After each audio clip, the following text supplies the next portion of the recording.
Shalom semuanya, selamat pagi. Senang sekali ya kita kembali ke rumah Tuhan untuk memuji Tuhan. Ya, seperti biasa ya, kalau saya yang bawain WL, pasti kita akan mulai dengan pantun. Pantun hari ini untuk mempersiapkan pada lagu pertama ya, kita akan mempersiapkan hati kita. Jadi pantunnya itu adalah burung merpati terbang ke awan. Cakep. Siap. Membawa damai di pagi yang teduh. Cakep. Mari kita bersatu memuji Tuhan, sebab kasih-Nya yang tidak akan pernah punah ya. Tidak pernah berhabis juga ya untuk kita. Tuhan kita. Yuk mari kita tundukkan kepala kita, mari kita datang ke hadirat-Nya, mari kita berdoa untuk Tuhan kita. Terima kasih Tuhan untuk hari ini Tuhan, untuk nafas baru yang Kau berikan Tuhan, untuk hari yang baru Tuhan. Sebentar lagi Tuhan kami akan memulai ibadah kami Tuhan, Kau yang berikan Tuhan hati kami Tuhan agar terbuka Tuhan, agar kami bisa Tuhan menyerap seluruh firman-Mu Tuhan di dalam diri kami Tuhan.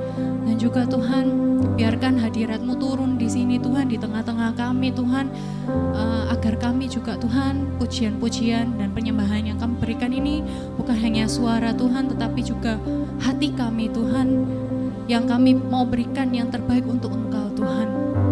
Dan kami mau berdoa Tuhan untuk seluruh jemaat di sini Tuhan, untuk para pekerja-Mu Tuhan, untuk gembala kami Tuhan juga, Kau yang berkati Tuhan. Dan sebentar lagi Tuhan kami siap Tuhan untuk memulai ibadah kami pada hari ini Tuhan. Terima kasih Tuhan, dalam nama Tuhan Yesus kami berdoa dan mengucap syukur. Amin.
datang Tuhan ke rumah-Mu Tuhan, untuk memuji Engkau Tuhan dan menyatakan Tuhan dengan seluruh hati kami Tuhan, bahwa Engkau cukup bagi kami Tuhan. Kami mau dengan rasa syukur yang sangat Tuhan dari dalam hati kami Tuhan menyatakan Tuhan, bahwa Engkau adalah Raja di atas segala raja dan Engkau sangat-sangat cukup bagi kami Tuhan. Engkau rela Tuhan mengorbankan diri-Mu Tuhan untuk kami Tuhan, untuk anak-anak-Mu Tuhan. Kami sangat berterima kasih Tuhan. Dan saya mengundang para jemaat-Mu berdiri Tuhan. Pada saat ini mari kita angkat suara kita, puji Dia dengan penuh hati kita.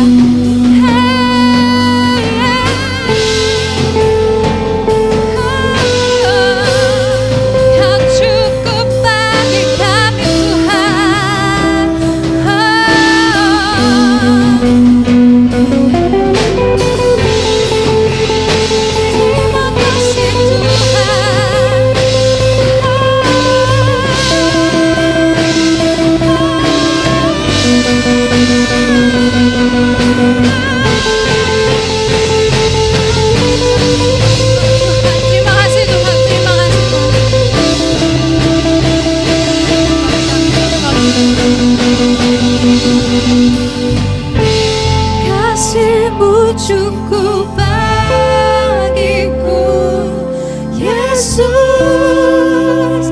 Kau yang ku perlu.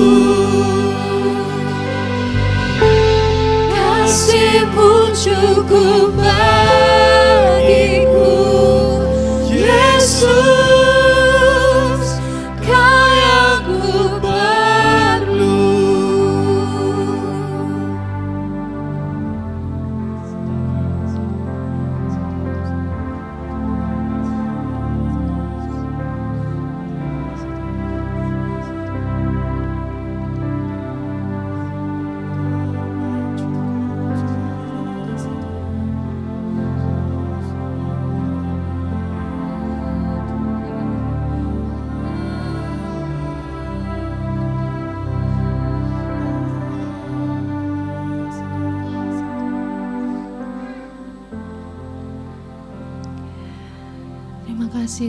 Terima kasih Tuhan untuk segalanya Tuhan, untuk hidup kami Tuhan.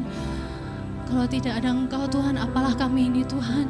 Terima kasih Tuhan, Engkau sangat cukup bagi kami Tuhan. Terima kasih Tuhan, terima kasih. Haleluya Tuhan.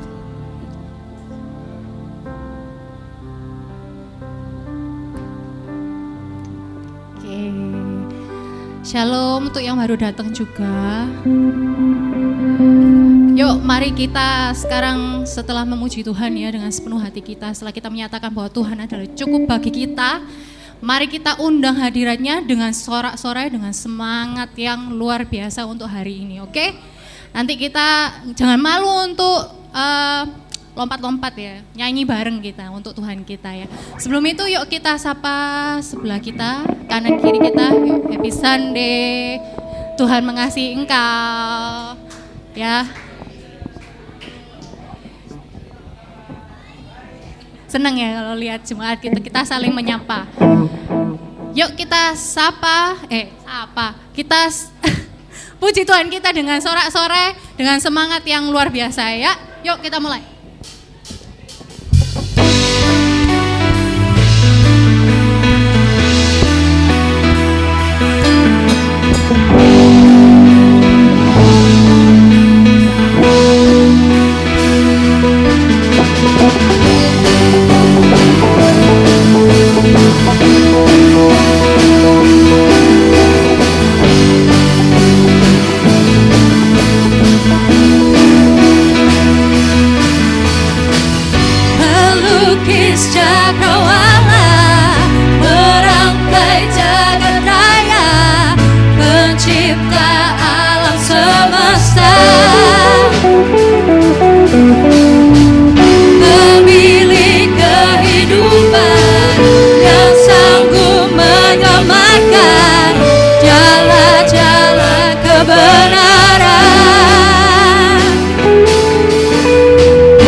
sorak untuk Tuhan kita.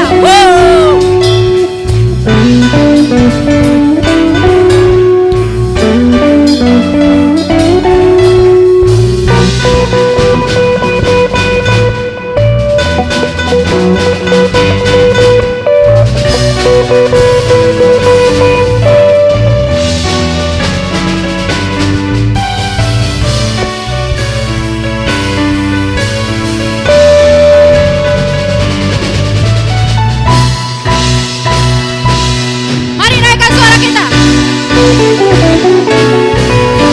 Rindukan kuasa lawatanmu, kebangkitan pasti terjadi. Datanglah dan berkata, kuat dan berkuasa, saat hati bersatu, menaikkan pujian, belenggu dipatahkan, mujizat dinyatakan. Yesus sangat. Terima kasih Tuhan. Karena Tuhan kami yang paling perkasa, Tuhan paling kuat Tuhan. Terima kasih. Ya, saya mengundang para jemaat untuk duduk.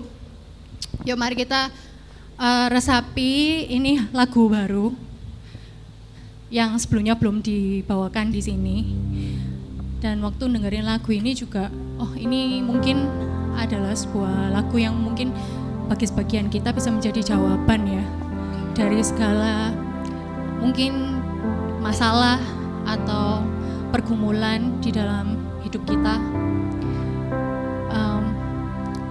Bahwa hanya darinya lah pertolongan yang kita bisa dapatkan gitu. Mungkin kita seringkali juga mengandalkan diri kita sendiri untuk menyelesaikan masalah kita. Dan kita seringkali lupa bahwa kita tuh punya Tuhan yang besar, yang membantu kita setiap saat gitu, yang ada, selalu ada untuk kita. Tapi kita seringkali lupa akan hal itu. Hari ini mari kita bawakan lagu ini, mari kita nyanyi dari hati kita bahwa hanya darinya lah pertolongan kita.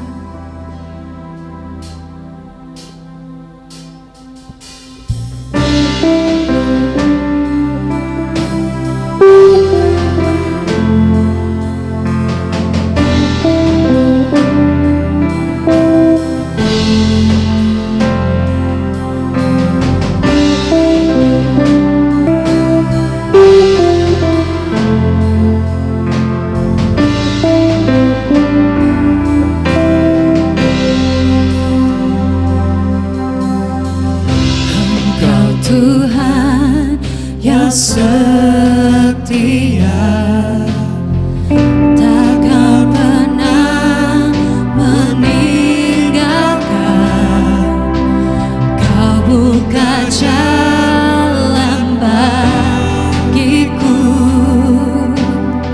saat ku hilang harapan. Sedetik pun terlambat.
Jireh, you are enough. Jireh, you are enough. And I will be content in every circumstance. You are Jireh, you are enough. Forever enough, always enough, more than enough. Forever enough, always enough, more than enough. You are Jireh, Jireh, you are enough. Jireh, you are enough. I will be content in every circumstance. You are Jireh, you are enough. Forever enough, always enough, more than enough. Forever enough, always enough, always more than enough. I'm already loved, I'm already chosen. I know who I am, I know what you've spoken. I'm already loved more than I could imagine. That is enough.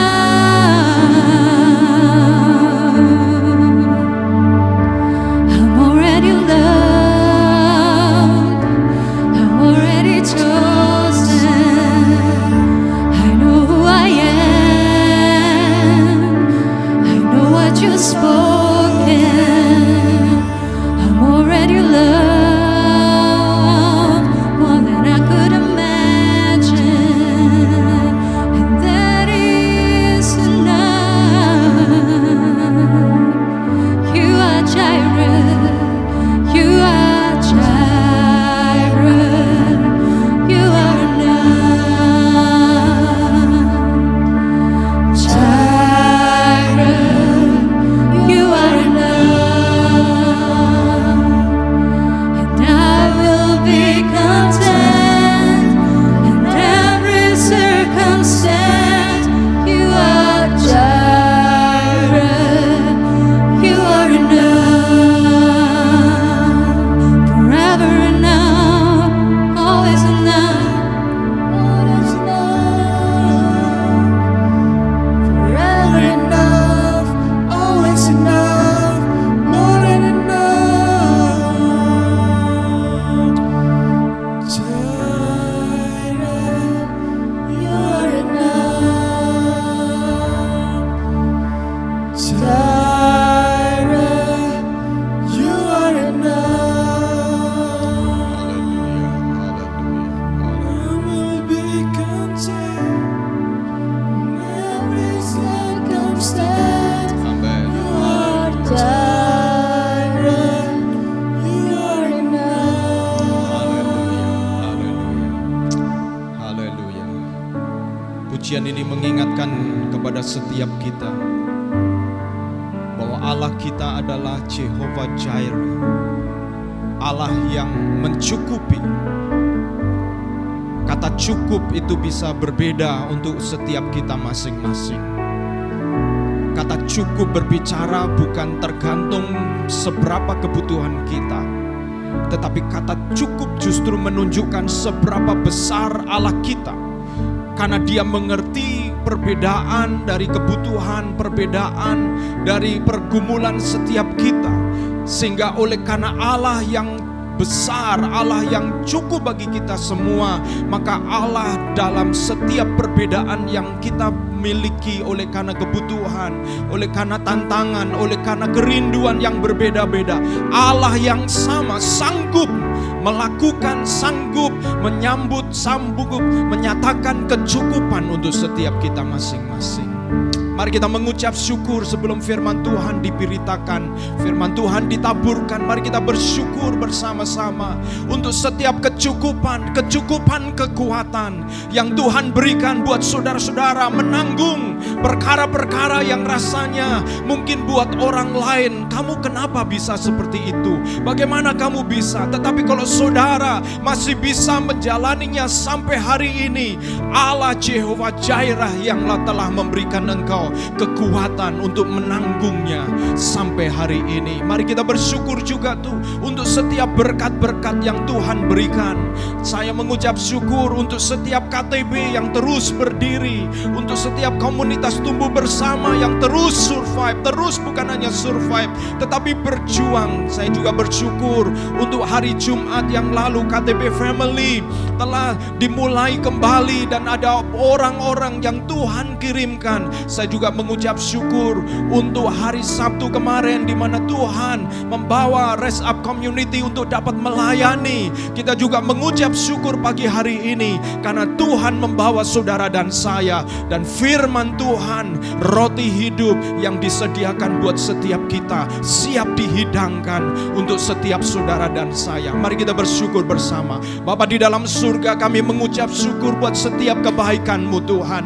Kami mengucap syukur buat setiap tantangan yang Kau izinkan, karena kami tahu Tuhan, sebesar tantangan yang Kau izinkan, sebesar itu pula kekuatan dan penghiburan yang Kau berikan kepada setiap kami, dan bahkan jalan keluar yang Kau sediakan. Kami mengucap syukur ya Tuhan. Kami saat ini juga bersyukur untuk setiap kami yang memiliki anak-anak. Kami bersyukur karena itu berarti Tuhan mempercayakan kepada setiap keluarga ini untuk dapat mendidik anak-anak itu di dalam takut akan Engkau. Kami juga bersyukur buat setiap rumah tangga. Kami juga bersyukur buat setiap pribadi dalam perjuangan mereka untuk memiliki hidup yang lebih baik, untuk memiliki penghasilan yang lebih baik. Semua itu memang membutuhkan satu kekuatan yang kadang-kadang kami merasa kami habis kekuatannya di sana.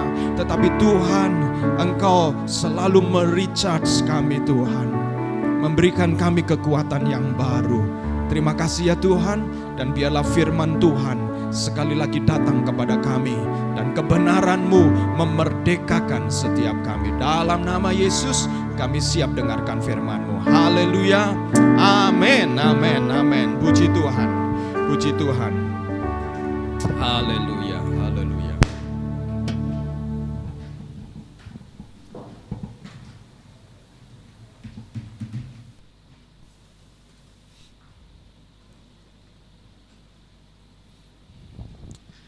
Terima kasih buat tim worship yang sudah menolong kita untuk kita bisa bersama-sama ada di dalam hadirat Tuhan, dan juga mempersembahkan pujian, kata-kata bukan dari sekedar dari mulut kita saja, tetapi dari hati kita yang paling dalam.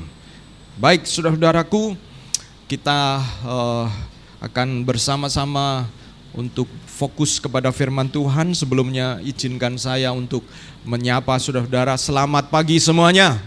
Apa kabar Surabaya? Iya, saudara-saudara, saudara yang lahir besar di Surabaya, ya saudara-saudara, setiap kota itu punya ciri khas karakteristik sendiri-sendiri ya saudara-saudara. Dan ketika saya masuk kota Surabaya, saya bisa merasakan perbedaan antara Malang dan Surabaya ya saudara-saudara, Surabaya. Nah saudara-saudara, saya mengajak kita untuk merenungkan satu kebenaran firman Tuhan yang saya beri judul Karya Roh Kudus di dalam hati yang lelah.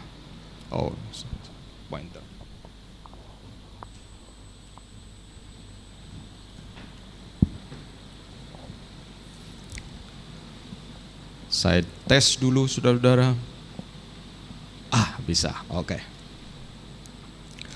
Karya Roh Kudus dalam hati yang lelah. Setiap kita saudara-saudara itu pasti mengenal perasaan atau rasa lelah ya. Seperti apa lelah itu ya saudara-saudara? Kalau saudara dan saya lelah, maka kelelahan itu akan begitu mempengaruhi kita, sehingga sekalipun saudara-saudara diajak untuk melakukan sesuatu yang menyenangkan, tetapi karena kita lelah, kita bisa saja tidak mau melakukannya karena kelelahan. Nah saudara-saudara, kelelahan hati itu bisa terjadi kepada siapa saja, saudara-saudara. Kelelahan hati, kalau lelah fisik, maka saudara-saudara kita lebih bisa tahu bagaimana menyelesaikan atau bagaimana menangani kelelahan fisik itu. Ya. Karena kelelahan fisik pada dasarnya bergantung dengan hukum-hukum yang fisik juga, saudara-saudara. Perlu istirahat, ya, perlu makan yang baik ketika itu kelelahan fisik. Tetapi pernahkah saudara-saudara bahwa sebenarnya saudara dan saya secara fisik itu oke, istirahat cukup ya saudara-saudara, dan tidak ada masalah dengan makan. Tetapi kenapa seperti kita merasa kurang bergairah di dalam hidup ini? Kita seperti kurang bisa semangat, antusias, segala sesuatu dijalani, mengalir begitu saja. Nah saudara-saudara, itu sebabnya pagi hari ini saudara perlu belajar bahwa Roh Kudus disediakan buat orang percaya untuk juga menghadapi kelelahan-kelelahan yang tidak terlihat, tetapi sebenarnya kita mengalaminya, yaitu kelelahan di dalam jiwa kita, di dalam hati kita, saudara-saudara. Dan Yohanes 15 ayat 5 itu sebagai dasar dari renungan kita. Saya akan bacakan bagi kita semuanya.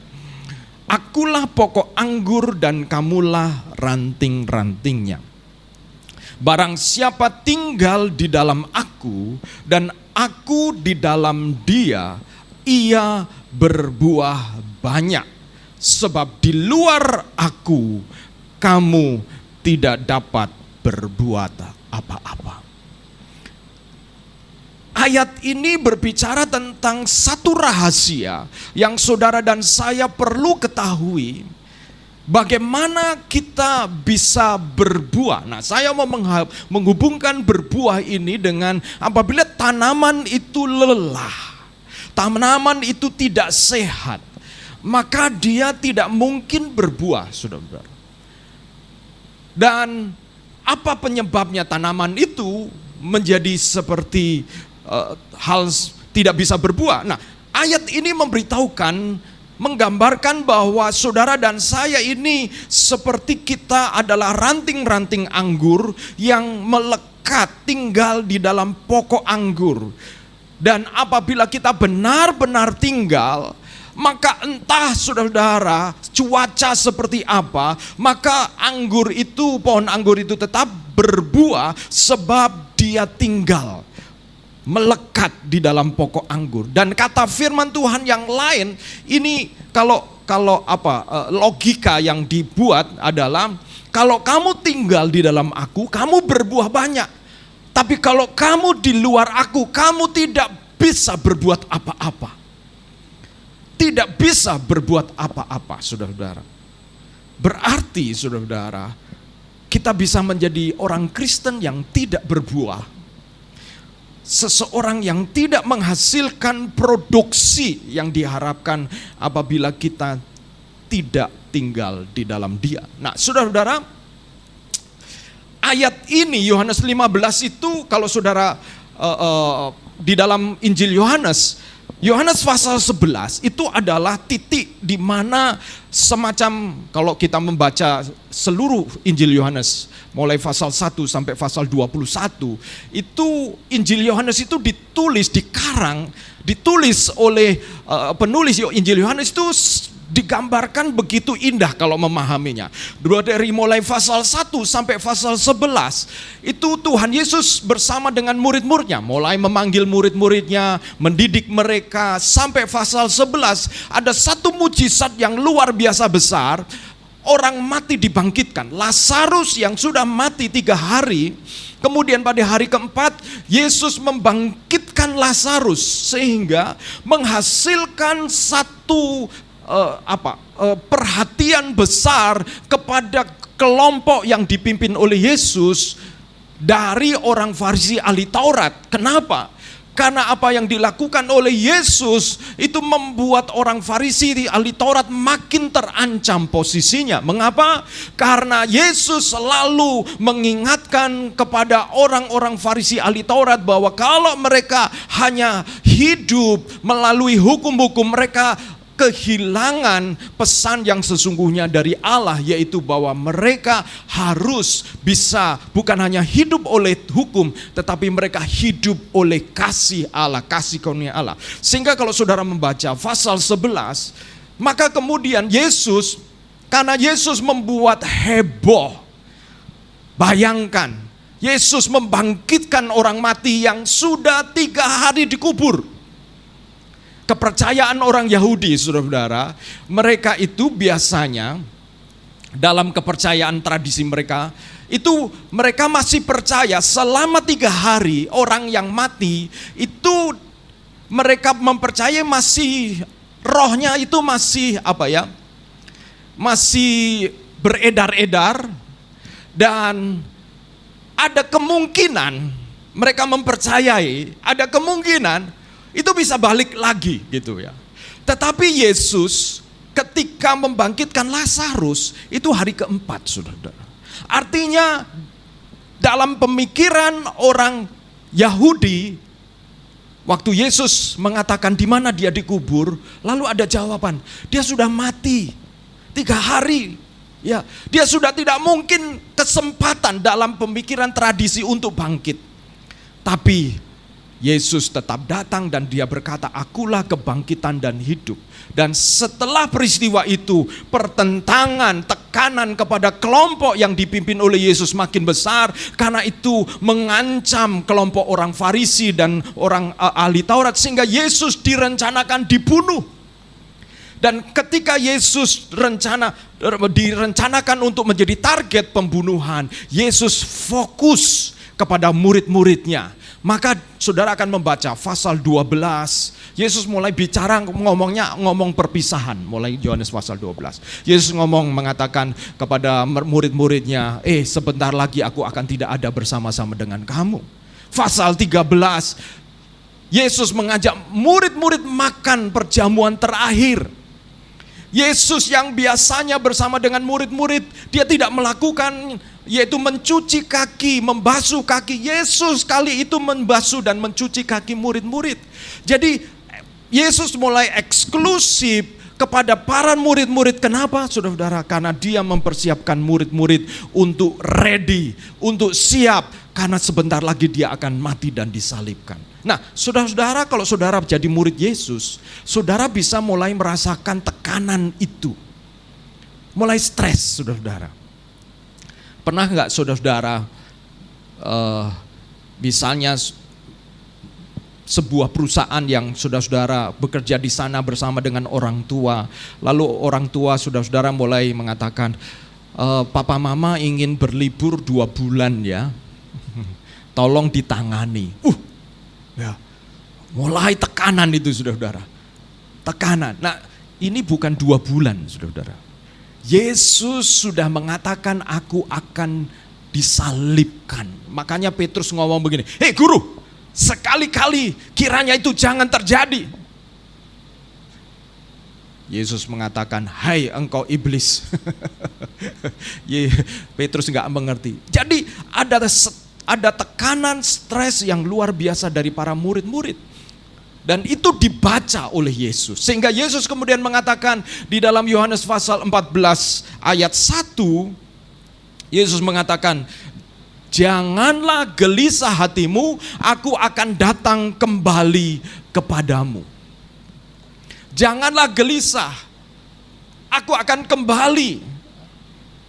Sebuah penghiburan bahwa Yesus seolah-olah sementara aku akan kembali. Tetapi faktanya, ya Yesus memang kembali 40 hari bersama dengan murid-murid. Tetapi setelah itu Yesus naik ke surga. Kembalinya Yesus itu adalah dalam bentuk Roh Kudus, saudara. Saudara, saya membayangkan kalau di SAF ini Yesus ada bersama-sama dengan kita secara fisik gitu ya. Wow, pasti keren ya saudara. Saudara hanya bawa 5 nasi campur, nanti dilipat gandakan cukup untuk kita semua. Saudara, itu wah ini pasti gereja kita ini nggak ada di tempat ini ya saudara. Karena begitu luar biasa. Tetapi saudara, Yesus mengatakan kepada murid-murid, jangan gelisah hatimu sebab aku akan kembali. Bagaimana Yesus akan kembali kepada murid-muridnya? Yesus akan kembali kepada murid-muridnya melalui Roh Kudus, saudara. Berarti kalau saudara menjadi pengikut Yesus, saudara dan saya harus menyadari peran Roh Kudus ini sangat penting, sangat signifikan. Karena dia diutus oleh Yesus di dalam kalimatnya, aku akan kembali. Yaitu dalam bentuk Roh Kudus. Dan kita mau belajar saudara-saudara, bagaimana Roh Kudus berkarya di dalam hati yang lelah, di dalam hati seperti murid-murid yang merasa mereka kehilangan masa depan. Bagaimana kita mengalami kekuatan saat tinggal di dalam Kristus, saudara-saudara. Nah, mengenali hati yang lelah terlebih dahulu, saudara-saudara. Kelelahan hati itu bukan tidak selalu kelihatan dan seringkali bahkan tidak kelihatan. Karena itu menyangkut kondisi jiwa kita, saudara.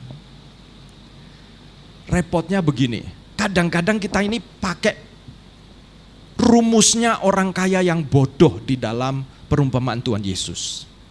Satu kali orang kaya yang Yesus memberikan perumpamaan tentang orang kaya yang bodoh ini dengan menceritakan ada seorang kaya yang luar biasa, lalu dia kemudian membangun gudang-gudang untuk panen raya yang luar biasa. Dan setelah membangun gudang-gudang untuk hasil panen gandumnya, lalu dia mengatakan begini, tenanglah wahai jiwaku.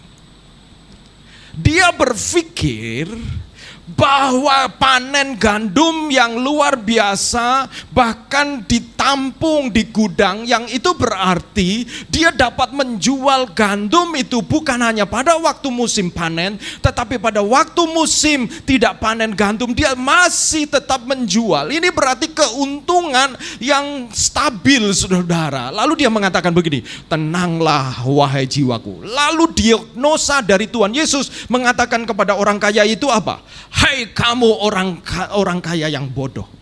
Kenapa? Karena jiwa itu tidak bisa diberi makan dengan kesuksesan, saudara-saudara. Memang ada bagian yang membuat kita satisfied, kita dipuaskan.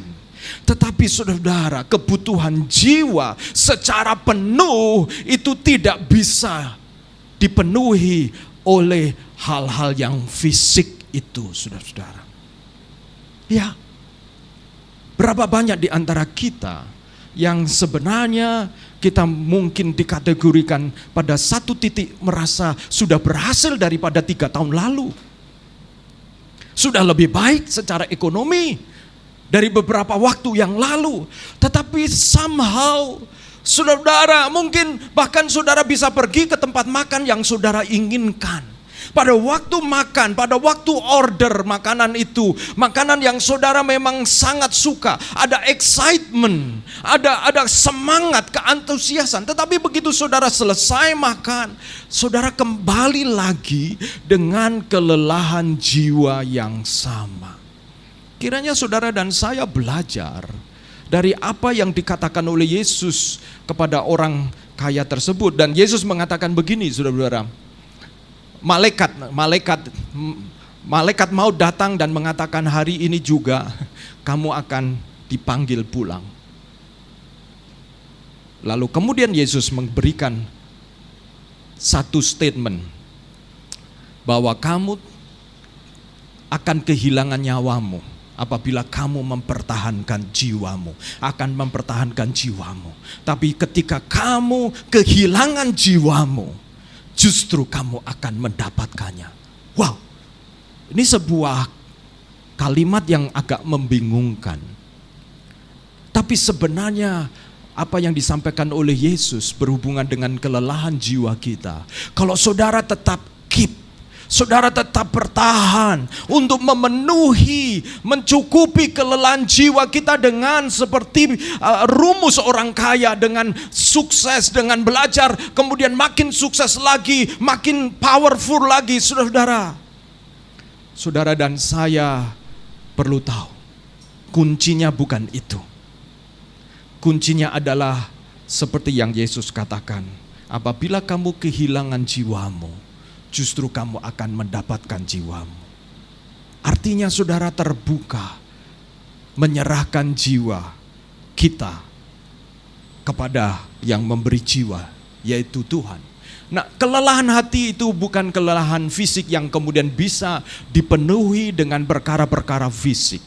Itu seperti kalau saudara dan saya sakit, tapi hanya dihilangkan dengan painkiller saja.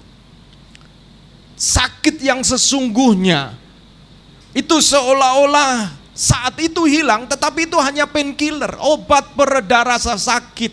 Penyakit yang sesungguhnya tidak disembuhkan. Itulah saudara-saudara, ada keterbatasan di sana. Penyebabnya murid-murid ketidakpastian masa depan. Murid-murid menghadapi ketidakpastian masa depan. Thomas, salah seorang yang diketahui suka ragu-ragu, dia berkata kepada Tuhan Yesus dalam Yohanes 14 ayat 5 mengatakan, kata Thomas kepadanya, Tuhan, kami tidak tahu kemana engkau pergi, jadi bagaimana kami tahu jalan ke situ? Thomas mengatakan, Guru, selama ini engkau bersama dengan kami, engkau selalu memimpin kami, tetapi sekarang engkau menjelaskan sesuatu yang kami tidak paham. Thomas sebagai murid Yesus yang mewakili pikiran murid Yesus merasa masa depan mereka ini enggak jelas, enggak pasti. Disitulah terjadi kelelahan dan Yesus menjawab, akulah jalan, kebenaran dan hidup. Tidak ada seorang pun yang datang kepada Bapa kalau tidak melalui aku. Dan murid-murid juga takut ditinggalkan. Murid-murid juga mengalami beban pelayanan karena Yesus mengatakan dalam Yohanes 15 ayat 2, setiap ranting padaku yang tidak berbuah dipotongnya, dan setiap ranting yang berbuah dibersihkannya supaya ia lebih banyak berbuah. Ada ancaman saudara-saudara, ya. Kalau enggak berbuah, aduh guru ini enggak fair. Kita akan ditinggalkan guru, tapi engkau mengatakan kalau enggak berbuah akan dipotong. Wah, ini makin stres saudara-saudara. Pernahkah saudara juga stres oleh target, tuntutan? Di mana saudara maju mundur, maju kena, mundur kena. Kadang-kadang bukankah kita yang juga ada di dalam pelayanan juga mengalami hal itu, bukan? Di mana kita tahu yang baik, bahwa kita harus berbuah, kita harus melakukan, kita harus menghasilkan, tetapi faktanya belum ada buah, saudara-saudara. Seperti ada beban di pundak kita tentang pelayanan, dan akhirnya ketika kita coba melakukan, kita kehilangan. Kehilangan apa? Kehilangan rasa dengan apa yang kita lakukan. Kita seperti zombie, melakukan, bergerak, tetapi tidak benar-benar kita terhubung. Ciri-ciri hati yang lelah tadi, kehilangan semangat rohani, penuh kecemasan, cemas, anxiety. Dan kalau itu terjadi saudara-saudara, maka kita akan menghindari kecemasan, bukan? Maka kita juga kalau dengan murid-murid ketika Yesus mulai bicara bahwa dia akan meninggalkan, murid-murid mulai gak suka dengan pelayanan. Kenapa? Karena murid-murid begitu menyentuh pelayanan, anxiety, kegelisahan, kecemasan naik. Gak usah ngomong gereja-gereja bikin saya makin gak bisa tidur ya saudara-saudara. Nah, saya pernah menghadapi hal-hal itu saudara-saudara. Saya juga sebagai manusia, saya punya jiwa, saya juga bisa lelah saudara-saudara. Saya bisa mengalami kelelahan dan bisa merasa, aku ini benar tak dipanggil di sini tak? Aku ini benar tak melakukan ini semua? Mempertanyakan apa yang kita lakukan itu tanda-tandanya saya dan saudara sedang mengalami kelelahan. Karena kecemasan sebagai ciri dari orang yang mengalami kelelahan, mudah kecewa dan sinis, saudara-saudara. Ketika membuat rencana, makin banyak takutnya daripada beraninya. Lebih banyak pesimis daripada optimis. Berarti memang ada kelelahan, bahkan di dalam dunia usaha. Memang ada analisa-analisa yang membuat kita juga waspada dan berhati-hati. Tetapi bukankah saudara-saudara tahu bahwa seringkali resiko selalu ada, entah kita sadari atau tidak kita sadari. Tetapi untuk melangkah itu kemudian kita sudah pesimis duluan. Kita sudah kecewa duluan sebelum bergerak, saudara-saudara. Dan ciri yang lain dari kelelahan yaitu kelihatannya sibuk, kayak setrikaan mondar-mandir ke sana kemari. Tetapi kita kosong, saudara-saudara. Kita kosong.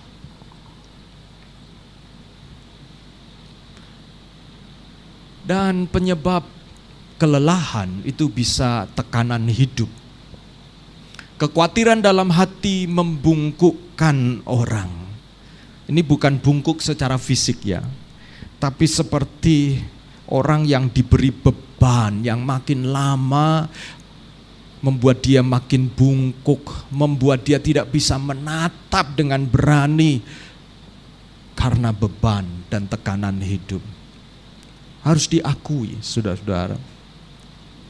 Target-target yang kita miliki itu juga menyebabkan kita menjadi lelah. Nah, saya bicara target ini jangan dipikir target yang sadar kita buat, tetapi di dalam dunia sosmed yang begitu luar biasa, di alam bawah sadar kita juga telah meletakkan target dalam hidup kita karena lihat sosmed. Aduh, lihat postingan teman-teman kita, wah enak deh, jalan-jalan di sana di sini, wah dia kelihatan happy dengan ini dan itu. Dan ketika kita tanpa sadar memperhatikan dan ada celetukan di dalam hati kita, sebenarnya kita tanpa sadar meletakkan target dalam hidup kita. Ya. Misalnya saya kadang-kadang postingan teman-teman gembala dan lain sebagainya gitu ya. Tapi kan sadar, gak mungkin diposting yang gak baik-baik kan. Gak mungkin diposting kursi kosong. Gak mungkin saudara-saudara. Pasti orang itu posting sesuatu yang baik. Dan dalam dunia informasi, teknologi informasi yang sedemikian rupa, oh saudara-saudara, saudara mungkin bukan termasuk Gen Z, masih untung. Gen Z yang sejak kecil dan Gen Alpha yang sejak kecil mulai dengan teknologi HP di tangan mereka. Mereka merasa bahwa HP mewakili kenyataan hidup ini. Itu sebabnya seringkali kadang-kadang Gen Z ini begitu fragile, begitu mudah rapuh, mudah patah. Kenapa? Ya karena mereka melihat keindahan saja. Faktanya ketika kerja dengan orang, ditegur, diomongin, ya gak enak, dan lain sebagainya. Lalu gimana generasi alfa, saudara? Menarik sekali, saudara mungkin memperhatikan ini. Saya lupa di negara mana, bahkan mereka mulai kembali untuk mengajar murid-murid sekolah nulis lagi, saudara. Nulis secara fisik, bukan bawa laptop atau tab lalu ngetik, tetapi diajar menulis lagi. Kenapa? Saudara yang punya anak ternyata tahu ya, bahwa kalau anak kita melewati fase dari tengkurap, lalu mulai bisa berdiri dengan kakinya atau tangannya begitu, lalu kemudian merangkak. Ternyata fase-fase ini itu melatih semua otot-otot, saudara. Bahkan baby ada masa semua yang dipegang masuk mulutnya, betul ya? Kita anggap, wah ini satu kali anak saya waktu kecil ya tinggal di Filipina di sana di apartemen, tiba-tiba dia melihat ada kecoa yang kecil-kecil tuh loh, kecoa yang nggak ada sayapnya begitu ya, keluar dari balik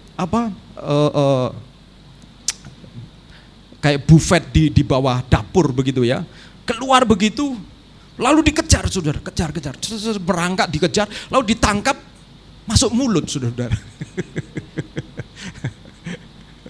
Ya, tetapi itu fase. Ternyata, saudara, kita tahu bahwa sosmed bisa mendatangkan tekanan hidup yang begitu luar biasa tanpa kita sadari. Luka batin, nah ini lagi, dalam hubungan kadang-kadang.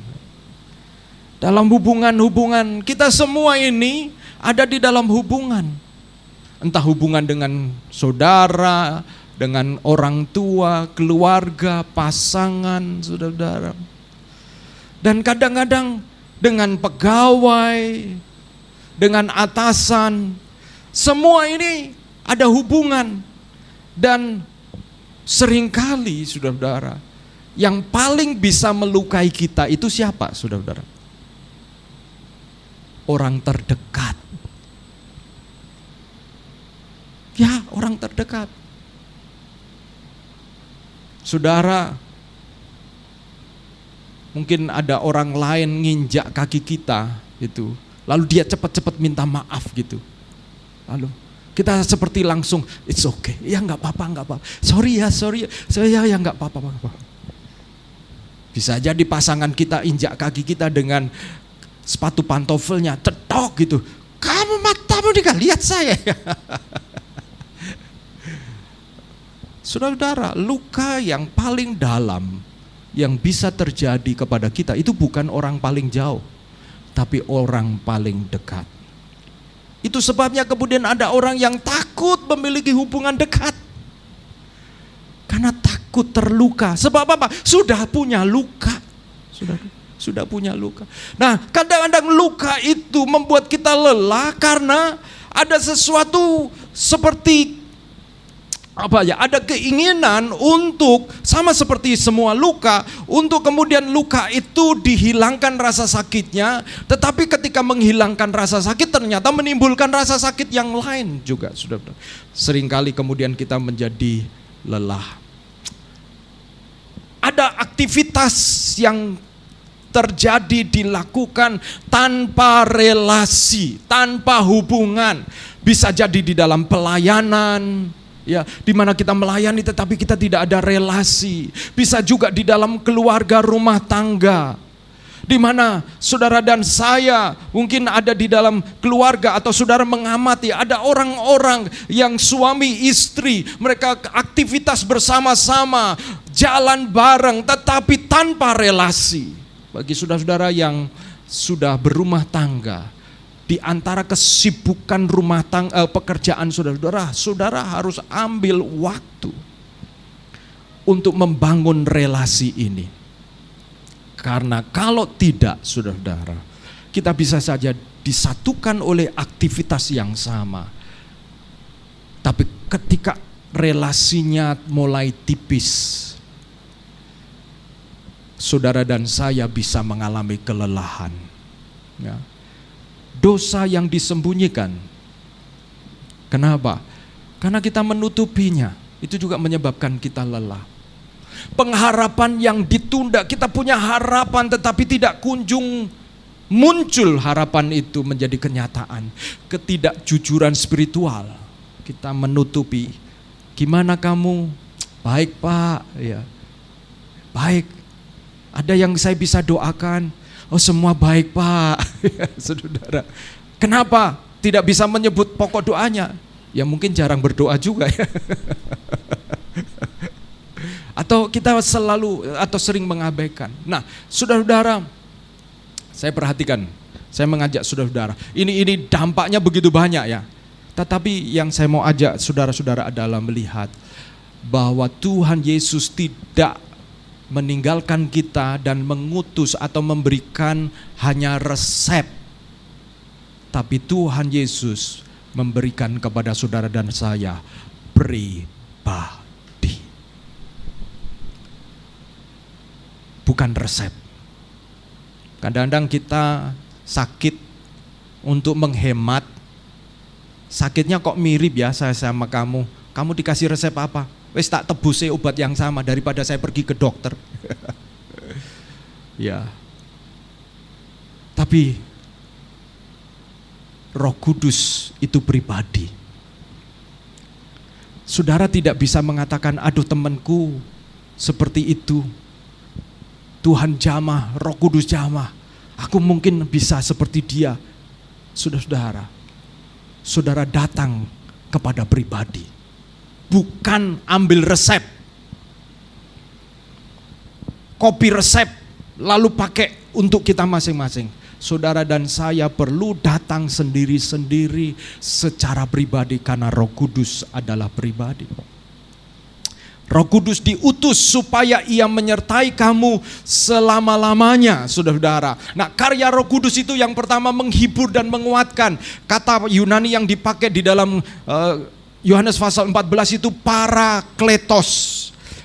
Parakletos atau kata kerjanya itu parakaleo. Parakletos itu kata benda. Para itu di samping, ya. Para di samping. Kletos itu pribadi, orang yang memanggil. Jadi kalau kata kerjanya adalah parakaleo. Para di samping, kaleo itu berbicara. Seperti saudara dengan sahabatnya. Ngobrol di samping. Roh Kudus dikatakan dia adalah parakletos yang berdiri di samping kita. Bukan hanya menasehati, tapi dia disebutkan penolong, penghibur atau penasehat. Atau kata yang lain yaitu lawyer. Pembela. Jadi Roh Kudus disediakan buat saudara dan saya dalam hubungannya dengan hati yang lelah, saudara-saudara. Kadang-kadang parakletos atau orang yang berdiri pribadi yang di samping itu ketika kita pikul beban dan beban itu terlalu berat, maka saudara-saudara seperti seorang teman, dia akan membantu mengangkat beban itu bersama-sama. Ya. Mengangkat beban itu bersama-sama. Dan itu Roh Kudus, saudara-saudara. Itu dikerjakan oleh Roh Kudus. Roh Kudus bukan hanya menasehati, kamu kuat. Melalui firman Tuhan dihidupkan, kamu bisa. Firman Tuhan mengatakan, marilah kepadaku yang letih lesu dan berbeban berat, aku akan memberikan kelegaan. Bukan hanya menghidupkan firman itu, tetapi Roh Kudus adalah pribadi yang juga akan bersama-sama saudara untuk memikul beban itu. Memikul beban itu. Saya ingat satu kali ketika beban yang berat sekali saya pikul ya, pada waktu kerusuhan di Ambon. Kami akan punya anak pertama. Tidak seperti yang benar-benar diharapkan, di mana harapannya anak pertama, kondisi semua normal ya saudara-saudara.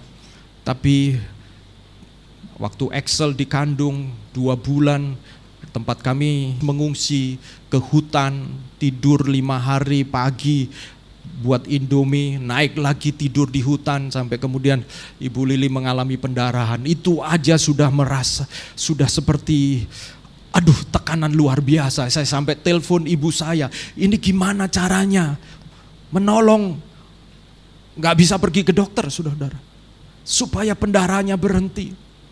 Sebagai orang yang ya nggak ada pengetahuan medis, nggak ada Google waktu itu, tahun 99 saya nggak bisa browsing Google. Saya hanya melakukan sesuatu yang saya pikir secara nalar itu it will be walking. Saya hanya taruh bantal, tumpuk bantal tinggi, saya minta Ibu Lili untuk kakinya ditaruh di atas bantal, karena pendarahan kan dari atas turun ke bawah begitu, pikirannya begitu aja ya.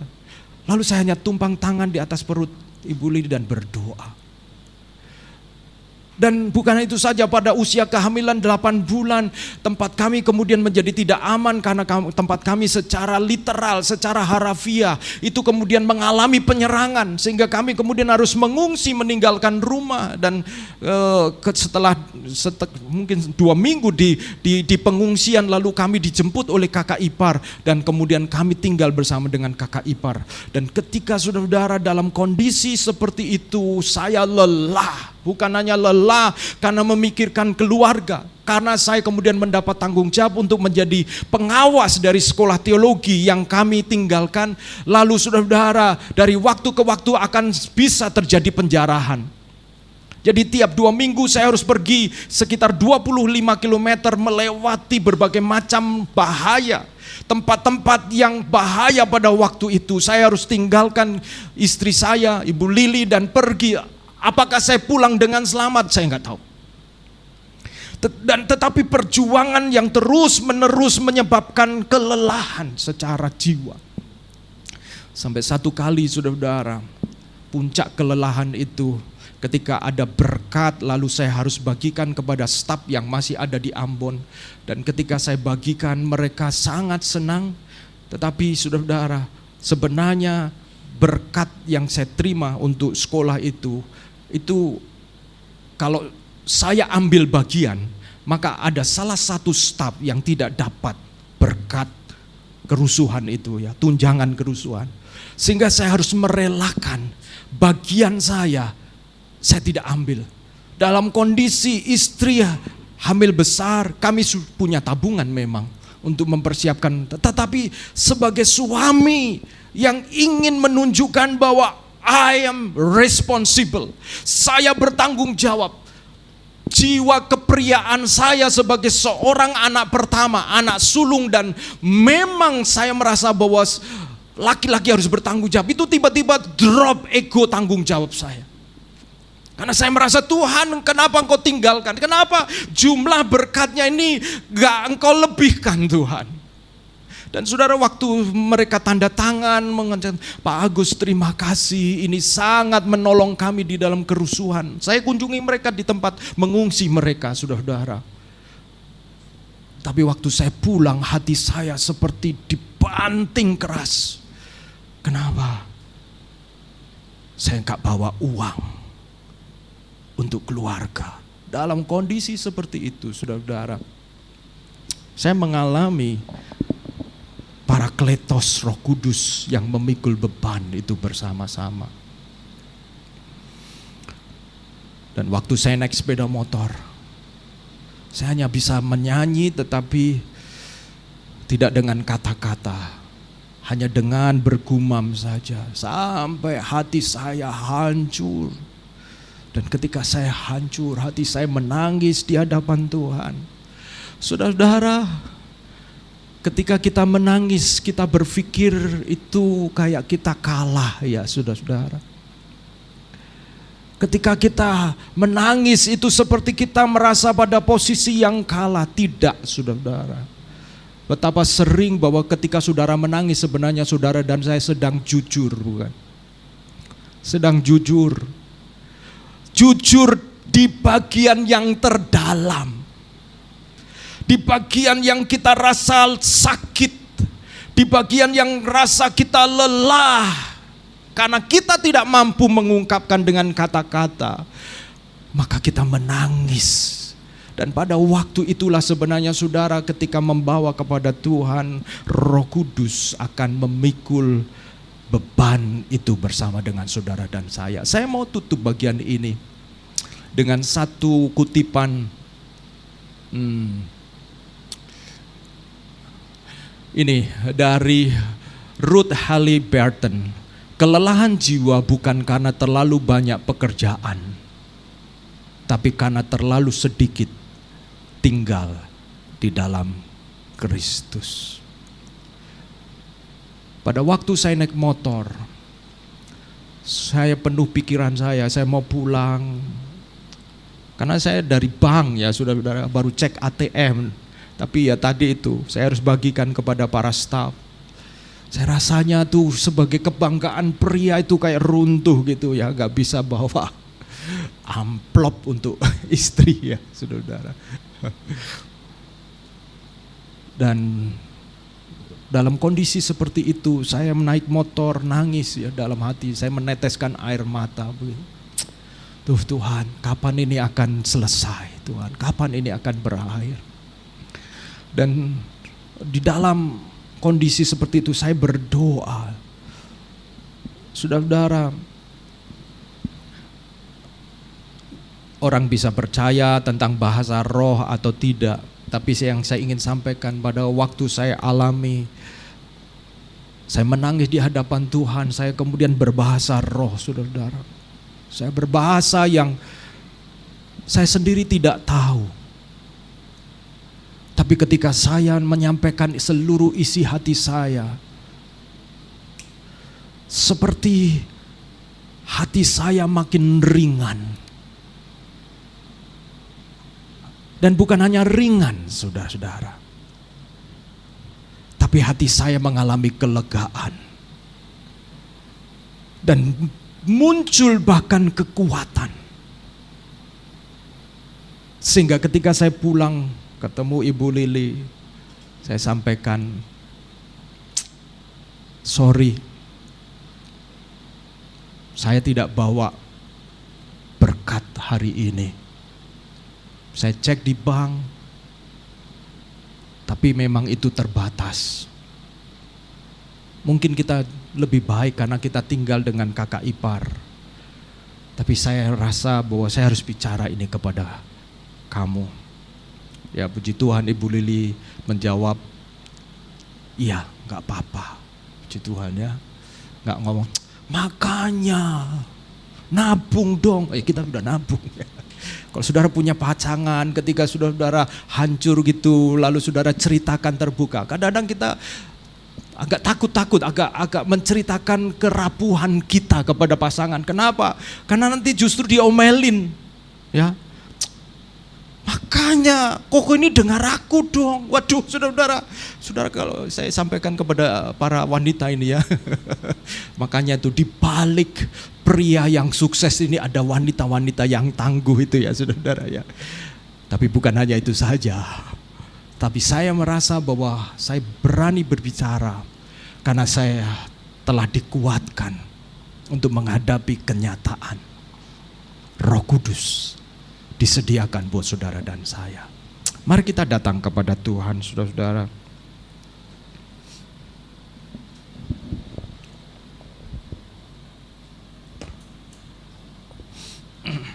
Saya mengajak kita untuk memuji Tuhan.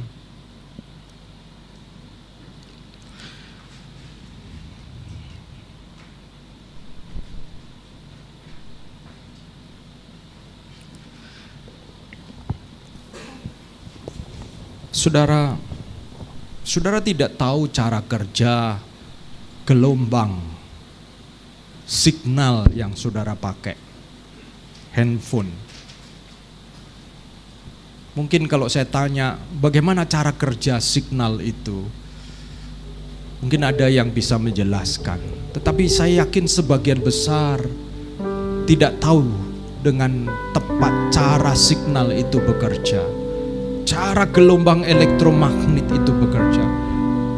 Tapi saudara tetap memakainya, bukan? Karena itu berfungsi. Betapa tidak adilnya kita. Kadang-kadang kita menuntut cara Roh Kudus bekerja, baru kita mau terima. Kita seperti menuntut secara rasional, secara nalar. Roh Kudus bekerja itu bagaimana, baru kita percaya. Tetapi kenapa dengan signal, saudara tanpa bertanya bagaimana cara bekerja, saudara pakai begitu saja. Kita pakai begitu saja. Why? Padahal dua-duanya sama, sesuatu yang kita tidak bisa lihat. Saya menemukan jawaban firman Tuhan. Apabila saudara tinggal melekat dalam pokok anggur, engkau akan berbuah. Serahkan keraguan kita kepada Kristus. Serahkan ketidaktahuan kita kepada Kristus. Dan belajar mengizinkan Roh Kudus bekerja untuk mengeluarkan buah kasih, sukacita, damai sejahtera, kesabaran, kemurahan hati, kebaikan, pengendalian diri. Saudara-saudara, ini waktunya untuk saudara dan saya terbuka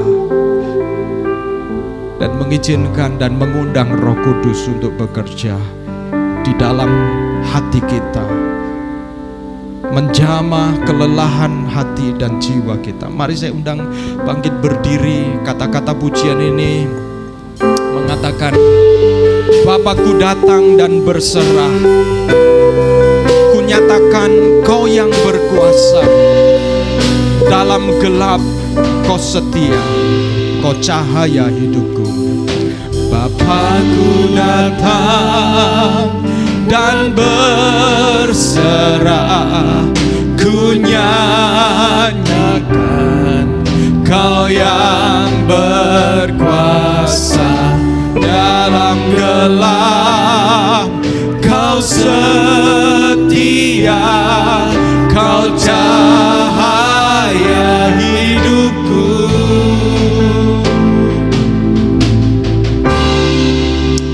Kau kuatkan aku bertahan, amin. Kau harapan dalam kesesakan, Kau buktikan kesetiaan-Mu Tuhan. Engkau Allah Immanuel.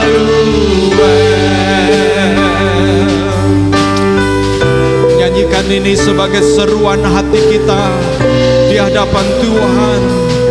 Haleluya. Bapakku datang dan berserah, kunyatakan Kau yang berkuasa. Dalam gelap Kau setia, Kau cahaya hidupku.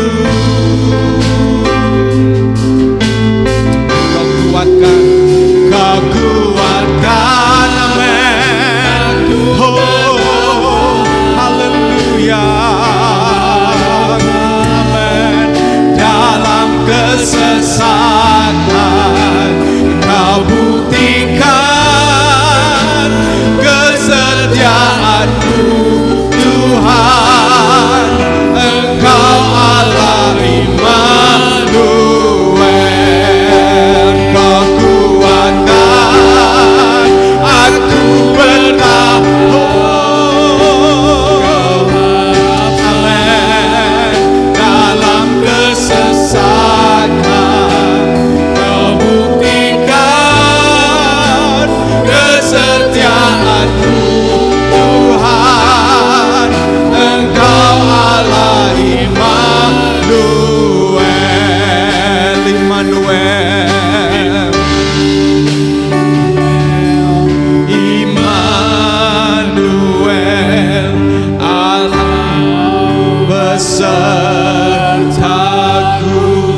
Immanuel, Immanuel,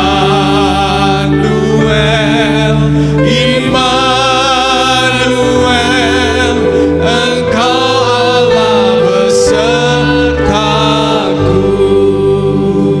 Saudara-saudaraku, kelelahan bukan berarti saudara lemah, bukan berarti saya lemah. Kelelahan hanya menunjukkan bahwa saudara dan saya manusia. That's very human. Itu sangat manusiawi, saudaraku. Saudara dan saya bisa lelah. Apa penyebabnya? Macam-macam penyebabnya. Harapan yang tertunda, menanti begitu lama, atau saudara-saudara mengerjakan sesuatu yang tidak kunjung sesuai dengan apa yang saudara harapkan terjadi, atau bahkan saudara-saudara lelah di dalam hal hubungan-hubungan yang saudara miliki yang terjadi. Ada kondisi-kondisi yang saudara tidak bisa saudara ubahkan seperti membalikkan tangan. Saudara berusaha melakukan yang terbaik, bahkan ketika saudara dan saya melakukan terus-menerus yang terbaik, terus-menerus yang terbaik, satu titik saudara juga menjadi lelah. Itu sebabnya Yesus mengutus Roh Kudus untuk saudara dan saya. Yesus berkata, "Aku tidak akan meninggalkan engkau sebagai yatim piatu." Yesus mengutus Roh Kudus untuk saudara dan saya. Pada siang hari ini, saya mau mengajak kita untuk mengalami sekali lagi jamahan Roh Kudus. Jamahan Tuhan di dalam hidup saudara-saudara. Saudara hanya perlu terbuka saja. Hampiri Dia. Hampir nyatakan isi hatimu yang terdalam, saudaraku. Pada kesempatan siang hari ini, saya mau mengambil waktu secara khusus. Saya mau mendoakan saudara-saudara. Saya berdiri di atas kebenaran firman Tuhan, bukan di atas ego saya. Saya meyakini firman Tuhan ya dan amin.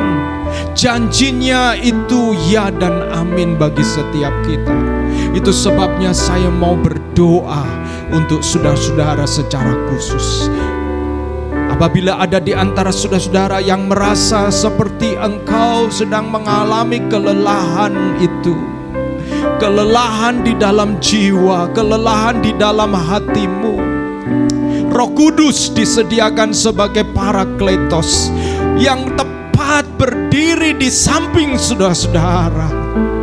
Dia mampu memikul beban bersama dengan saudara. Dia mampu memberikan penghiburan, bukan dari eksternal ke internal, tetapi dari dalam diri saudara-saudara, karena Dia adalah pribadi. Haleluya, haleluya. Kalau ada di antara saudara-saudara yang pagi hari ini ingin didoakan secara khusus, saya mau mengambil, sementara juga seluruh jemaat, saya minta saudara mengambil bagian ini sebagai privilege, sebagai keistimewaan menjadi anak-anak Tuhan, di mana saudara bisa datang kepada Tuhan di dalam rumahnya. Kalau ada di antara saudara-saudara yang ingin didoakan, saudara, saya minta saudara mengambil langkah maju ke depan.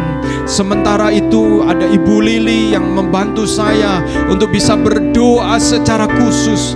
Saudara, kita semua satu keluarga.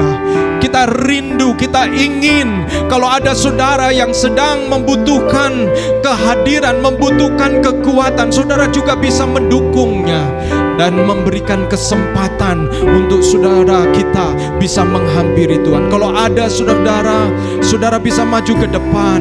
Saudara datang dengan keterbukaan. Saudara hampiri Tuhan dengan segala keadaan, keterbukaan saudara-saudara. Feel free saudara-saudara. Ini rumah Tuhan. Ini tempat di mana saudara bisa terbuka. Silakan saudara mengambil tempat. Saudara bisa maju ke depan dan kita nyanyikan pujian ini, Bapakku datang. Haleluya. Silakan saudara bisa maju ke depan kalau saudara. Amin, haleluya. Amin. Kaulah berkuasa dalam nyembah. Kau setia, Dia setia. Kau cahaya hidupku. Amin, haleluya. Kau kuatkan aku. Oh, amin. Kau harapan dalam kesesakan. Kau buktikan kesetiaan. Silakan saudara, kalau saudara ingin didoakan, silakan saudara maju dan saudara ambil kesempatan bagian ini. Haleluya. Aku bertahan, kau harapan, amin, dalam kesesakan. Kau buktikan kesetiaanmu, Tuhan. Engkau Allah Immanuel, Immanuel, Immanuel, Immanuel, Immanuel. Allah beserta. Haleluya. Immanuel, Immanuel, Engkau Allah besertaku.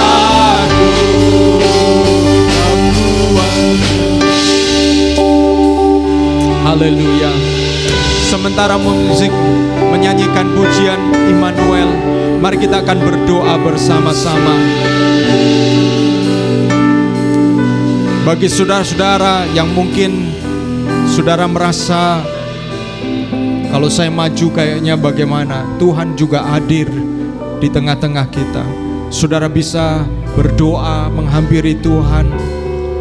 Saudara tumpangkan tangan, saudara angkat tangan kananmu, dan saudara yang sedang ada di dalam kebutuhan, saudara tumpang tangan dengan tangan kirimu di atas dadamu yang menunjukkan merasa, Tuhan ini saya, Tuhan ini saya, Tuhan ini saya, apa adanya Tuhan. Engkau mengerti, Engkau mengenal saya. Mari kita berdoa. Halo Bapa di dalam surga, Engkau ada di tengah-tengah kami Tuhan.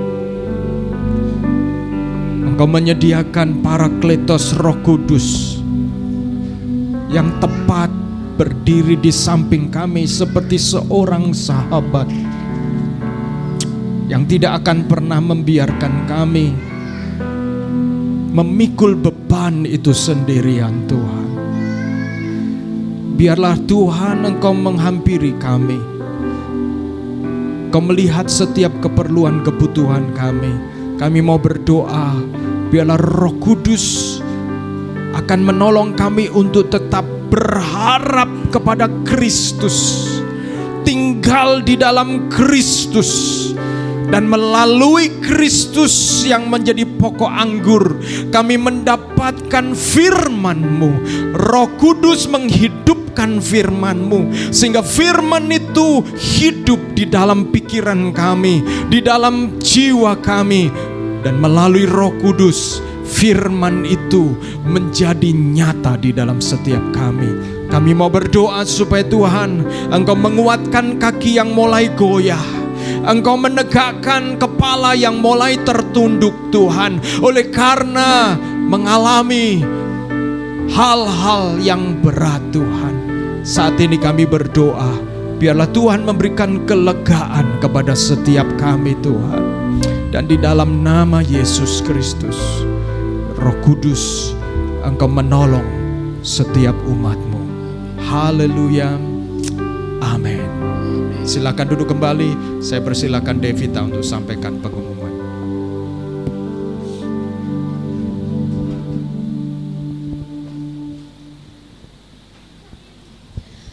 Shalom semuanya, welcome, happy Sunday buat setiap kita. yang sudah hadir. Untuk sebelum persembahan hari ini sebelum pengumuman hari ini kita akan memberikan persembahan terlebih dahulu. Saya minta tolong Asher untuk bisa mempersiapkan kantong persembahan. Oke, saya akan pimpin untuk doa persembahan kita pada siang hari ini. Mari kita berdoa. Tuhan Yesus, terima kasih ya Tuhan atas kesempatan hari ini ya Tuhan. Kami boleh berkumpul bersama ya Tuhan di gereja ini ya Tuhan. Sebentar lagi kami akan memberikan persembahan yang terbaik bagi Engkau. Kiranya Engkau berkati setiap tangan yang memberi, dan kiranya agar persembahan ini boleh dipergunakan gereja ini untuk memperbesar kerajaan-Mu saja. Dalam nama Tuhan Yesus kami berdoa, amin. Oke, silakan kantong kolekte bisa dibagikan. Untuk persembahan, saudara juga bisa memberikannya melalui kantong persembahan yang dibagikan, maupun juga bisa transfer ke rekening yang tertera di belakang sini ya. Jadi nanti dibantu untuk dijalankan saja, kantong kolektenya nanti akan dibantu oleh Asher. Sambil saya akan bacakan satu ayat dari 1 Tawarikh 29 ayat 17. Aku tahu ya Allahku bahwa Engkau menguji hati dan berkenan kepada ketulusan. Maka aku mempersembahkan semuanya itu dengan ikhlas dan dengan setulus hati. Sekarang dengan gembira telah kulihat umat-Mu yang hadir di sini memberikan pula persembahan sukarela kepadamu. Kami juga mengapresiasi untuk setiap saudara yang sudah setia memberikan persembahan maupun persepuluhan untuk mendukung pekerjaan Tuhan di SIF. Dan juga welcome untuk mungkin saudara yang sudah lama tidak hadir di SIF, juga setiap saudara yang sudah setia hadir di SIF. Kami juga mau mengundang untuk setiap saudara bisa hadir dalam kebaktian hari Minggu depan, dan juga kita ada Sunday School di lantai 6. Jadi buat setiap saudara yang punya anak juga diajak anaknya untuk bisa ikut terus di Sunday School. Dan juga di hari Selasa akan ada Moment of Restoration yang akan diadakan secara online di jam 7.30. Nanti untuk detailnya akan di-share di grup di grup SIF. Dan kita juga mengingatkan juga setiap hari Kamis ada KTB. Nah, ini ada di beberapa lokasi, ada di 3 lokasi, ada di KTB Barat 13, KTB Barat 2, dan KTB Timur. Nanti setiap saudara juga bisa diingatin teman-teman untuk bisa hadir di KTB di setiap hari Kamis. Dan juga di hari Sabtu jam 6.30, nah ada Rise Up Community nih. Untuk saudara mungkin yang punya teman-teman yang masih kuliah, atau punya ponakan, atau punya kenalan, nah ini bisa diajak join nih untuk bisa hadir di Rise Up Community setiap Sabtu jam 7 malam. Oke, sekian pengumuman dari saya kembalikan ke Pak Agus.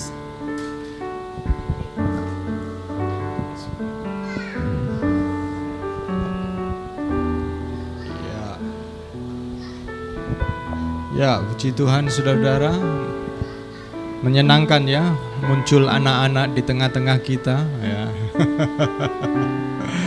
Ya, saya mengucapkan terima kasih juga buat dukungan doa saudara-saudara sehingga hari Jumat kemarin bisa kita buka untuk pertama kali. Memang dulu ada KTB Family, tetapi ini KTB Family yang baru begitu, di mana ada orang tua dari jemaat yang hadir di dalamnya.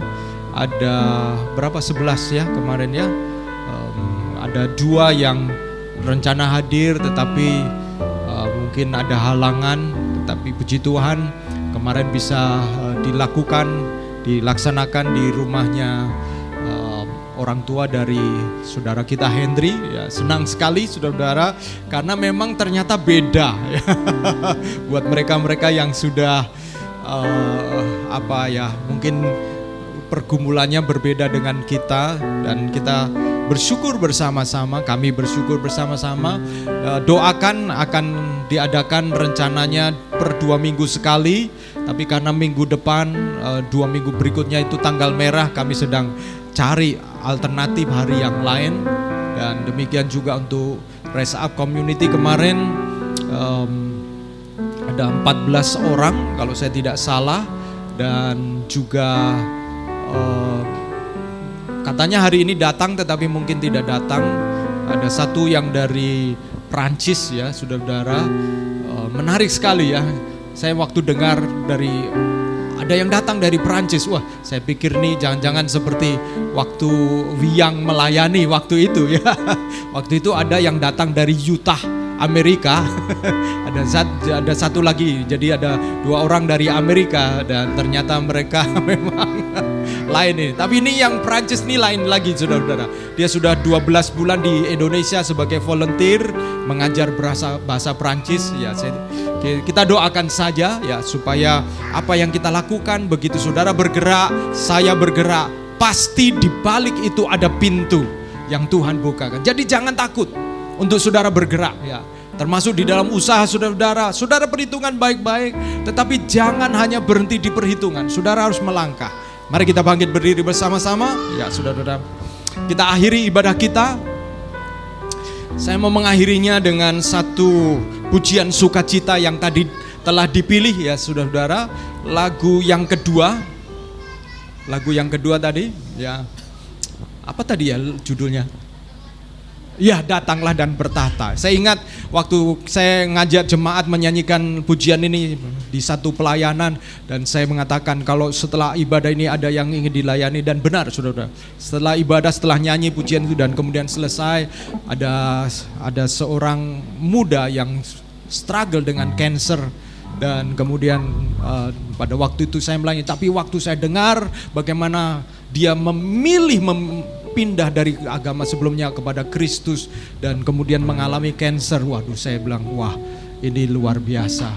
Saya justru dikuatkan. Mari kita nyanyikan pujian ini dan menghayati kata-kata pujian ini. Ya, kita lakukan bersama-sama. Ya, silakan.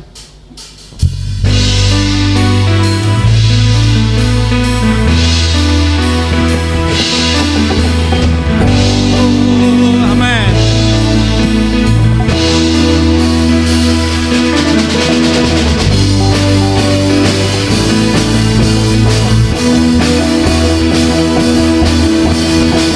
Mari kita bersama-sama menyanyi dengan penuh sukacita. Kata-kata pujian ini kita nyanyikan. Pelukis cakrawala, merangkai jagat raya, pencipta alam semesta. Dia adalah pemilik kehidupan saudara dan saya. Pemilik kehidupan yang sanggup menyelamatkan jalan-jalan kebenaran. Kami rindukan kuasa lawatanmu, kebangkitan pasti terjadi. Datanglah dan bertahta, kuat dan berkuasa. Saat hati bersatu menaikkan pujian, belenggu dipatahkan, mujizat dinyatakan. Great is our God. Amin, haleluya. Mari kita bersama-sama kita menyanyikan pujian ini dengan penuh iman dan percaya.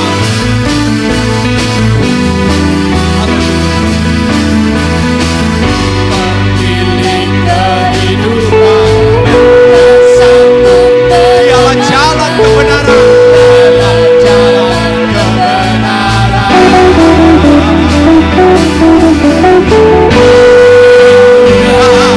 Kuasa lawatanmu,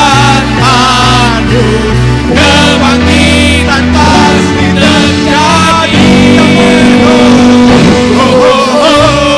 Datanglah dan bertahta, kuat dan berkuasa. Saat hati bersatu menaikkan pujian, belenggu dipatahkan, mujizat dinyatakan. Amen. Great is our God.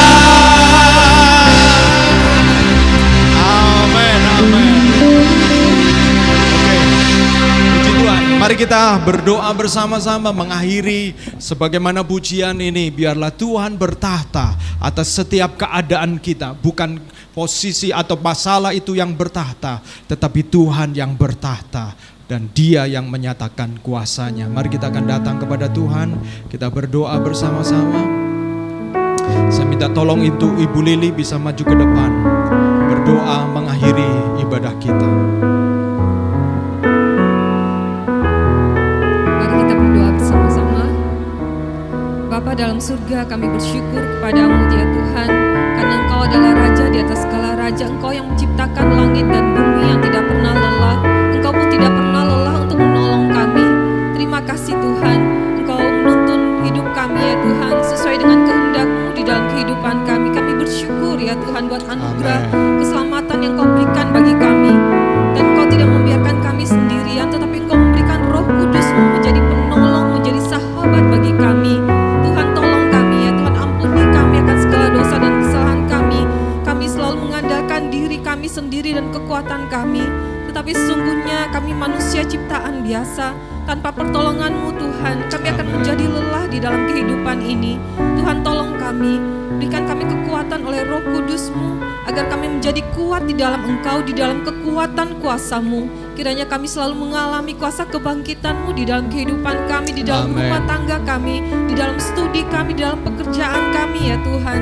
Kami percaya ya Tuhan, Engkau sanggup untuk menyatakan diri-Mu tepat pada waktunya untuk menolong kami. Kami menyerahkan seluruh kehidupan kami kepadamu. Jikalau ada di antara Bapak Ibu Saudara sekalian ataupun keluarga yang mengalami sakit ya Tuhan, permasalahan, mari Tuhan Kau campur tangan, Kau menyatakan pertolongan-Mu tepat pada waktunya. Terima kasih Tuhan, kami menyerahkan seluruh kehidupan kami kepadamu, dimanapun kami berada. Pakai kami menjadi berkat dan menjadi saksi-Mu Tuhan, agar orang lain juga boleh mengenal Engkau dan pengharapan di dalam Engkau, pertolongan di dalam Engkau melalui kehidupan kami. Di dalam nama Yesus kami berdoa dan menyerahkan seluruh hidup kami. Amin. Saudaraku yang kekasih, angkatlah tanganmu dan terimalah berkat Tuhan. Tuhan menyinari engkau dengan wajah-Nya, dan Ia menghadapkan wajah-Nya kepadamu dan memberikan engkau damai sejahtera.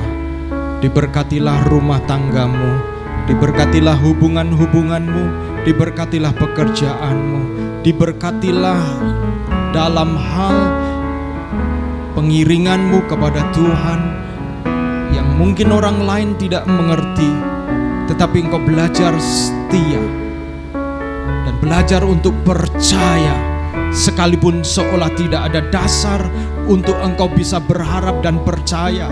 Tetapi di dalam penyerahanmu, engkau akan melihat kebenaran itu seperti fajar yang pasti bersinar pada waktunya. Dan biarlah Tuhan membuat engkau berkemenangan di dalam segala keadaan, dan imanmu akan bertumbuh makin kuat, berakar makin dalam, dan engkau semakin percaya bahwa Tuhan adalah Allah pengharapan yang hidup, yang akan menolong engkau melewati segala musim kehidupan. Dan terimalah damai sejahtera Allah Bapa, kasih sayang dari Tuhan Yesus Kristus, dan penghiburan oleh karena Roh Kudus menyertai engkau setiap hari untuk melewati segala sesuatu bersama dengan Tuhan dan tetap setia sampai Maranatha, Yesus menjemput kita semuanya. Yang percaya katakan bersama, amin, amin, amin. Jadikan aku indah yang memandang mulia seluruh karya-Mu di dalam hidupku. Ajarku kepadamu, taat dan setia kepadamu Tuhan. Jadikan aku indah yang kepadamu. Ini kerinduan kami, seluruh karya benar Tuhan, amin. Dalam hidupku ajarku hanya kepadamu, taat dan setia, taat dan setia, taat dan setia kepadamu Tuhan. Amin, amin. Happy Sunday. Tuhan Yesus berkati kita semuanya. Tuhan.